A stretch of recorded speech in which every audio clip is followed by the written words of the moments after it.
خیر مقدم ہے آپ کا آپ کی سوچ پہ۔ میں ہوں محمد اقبال۔ ایک زمانہ گزرا جب دہلی کے کوچوں میں لفظوں کی حکمرانی تھی، جہاں سخن کی گلیوں میں شعر و شعور کا جادو بولتا تھا۔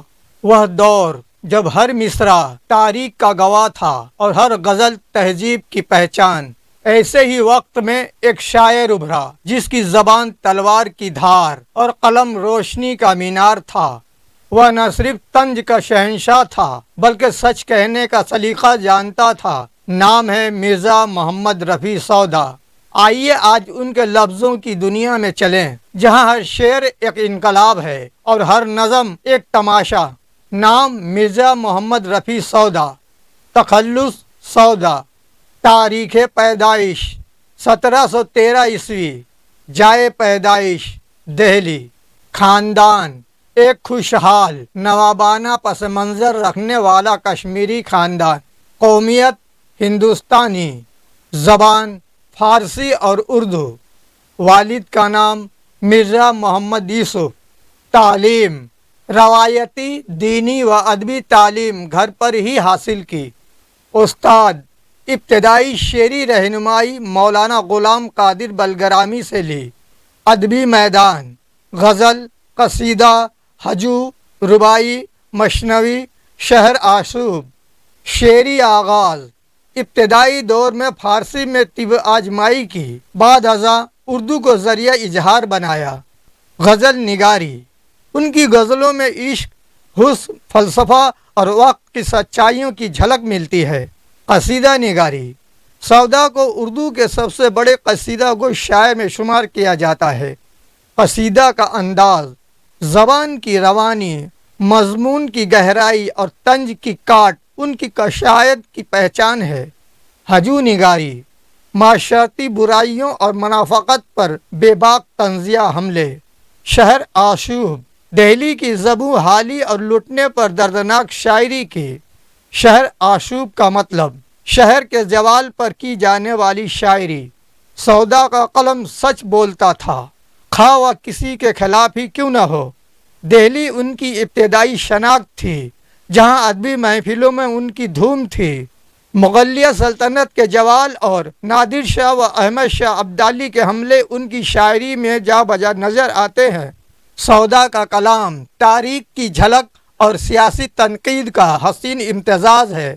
دہلی کے بعد لکھنؤ کو ادبی مرکز بنایا۔ نواب شجاع الدولہ کی سرپرستی حاصل کی۔ لکھنؤ کی محفلیں، یہاں ان کی طنزیہ اور قصیدہ گوئی کو نئی جہت ملی۔ سودا کی زبان بلند، لب و لہجہ باغی اور خیالات جرات مند تھے۔ غزل کا رنگ تغزل کے ساتھ ساتھ فکری گہرائی بھی ان کی غزلوں میں شامل تھی۔ شاعری میں موضوعات، عشق، سیاست، ظلم، معاشرت، اخلاقیات، زمانے کی بے ثباتی۔ وہ سچ بولنے کا فن جانتے تھے اور مزاح سے بھرپور طنز کرتے تھے۔ ان کے ہجو نے بڑے بڑے شعراء کو بے نقاب کیا۔ شاعرانہ مقابلے سودا اور میر تقی میر کے درمیان زمانہ بھر میں مشہور رقابت رہی۔ سودا اور میر کا فرق، میر کا لہجہ دردناک، سودا کا لہجہ طنز و شعلہ۔ میر کا اعتراف، میر نے خود سودا کے قصیدوں کی تعریف کی مگر ان کی طبیعت سے اختلاف بھی کیا۔ مشہور قصیدہ قصیدہ بر زبان مرزا سودا ان کی عظیم تخلیقات میں سے ہے۔ شعر کا انداز، اگر سودا نہ ہوتا تو اس زمانے میں تو یوں ہنر کا چرچا کہاں ہوتا۔ شاعری کا مقصد سماج کی آنکھوں سے پردہ ہٹانا اور عوام کا باشعور بنانا۔ زبان و بیان، زبان میں قوت، بیان میں روانی اور انداز میں انفرادیت تھی۔ شاگرد، براہ راست کوئی شاگرد معروف نہیں مگر کئی شعراء ان کے انداز سے متاثر ہوئے۔ تصانیف، کلیات سودا، مثنوی، در و صفحہ بنارس، قصائد سودا، شہر آشوب، ہجو نامہ۔ ادبی مقام، اردو ادب کے بانیوں میں سے ایک جنہوں نے قصیدے اور طنز کو جلا بخشی۔ انعامات، نوابان اودھ کی طرف سے خلعت، جاگیر اور عزت افزائی۔ طبیعت، جرات مند، حساس اور معاشرتی سچائیوں سے باخبر۔ وفات 1781 عیسوی۔ جائے وفات لکھنؤ اودھ، مدفن لکھنؤ ہی میں مدفون۔ ان کی شاعری آج بھی اردو ادب کے ماتھے کا جھومر ہے، نقادوں کی رائے۔ سودا کی زبان تیز، فکر بلند اور انداز منفرد تھا۔ سودا کے اثرات، ان کے بعد آنے والے شعراء نے ان کے انداز کو اپنایا، خاص طور پر طنز نگاروں نے۔ تاریخی مقام، اردو شاعری میں سودا و دریا ہے جس سے کئی نہریں نکلتی ہیں۔ طنز کی مثال، پہنچے جو مجلس خاص میں ہم، پہنچے جو مجلس خاص میں ہم، کہا شاہ نے واہ کیا سچ کہا تم نے۔ معاشرتی خدمت، اپنی شاعری سے عوام میں بیداری اور شعور پیدا کیا۔ ادبی میراث، اردو کے وہ ستون جن پر طنز و قصیدہ کی عمارت آج بھی قائم ہے۔ سودا اپنے عہد کے سچے مورخ بھی تھے اور بے باک شاعر بھی۔